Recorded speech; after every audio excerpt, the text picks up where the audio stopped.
ए छोरा, नमस्कार। राधे राधे। कैसे हैं आप लोग? सब अच्छे हैं। ठीक है। आपके घर में सब कुशल हैं? नहीं, बिल्कुल नहीं। क्यों? मैं आपको बता भी नहीं सकता, क्यों? थोड़ी कंट्रोवर्शियल हो जाएगी। तो ठीक है, आप विवाह नहीं की अभी? नहीं, तो करना है कि नहीं करना है? करना चाहते हैं।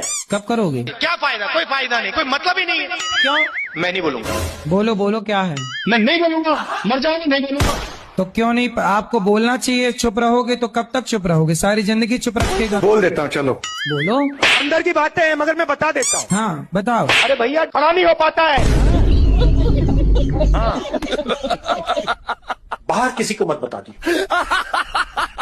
बाहर किसी को मत बता देना। क्या नाम है पूरा? मैं नहीं जानता। क्या जाति है आपकी? मैं नहीं जानता। क्या गोत्र है? पता नहीं।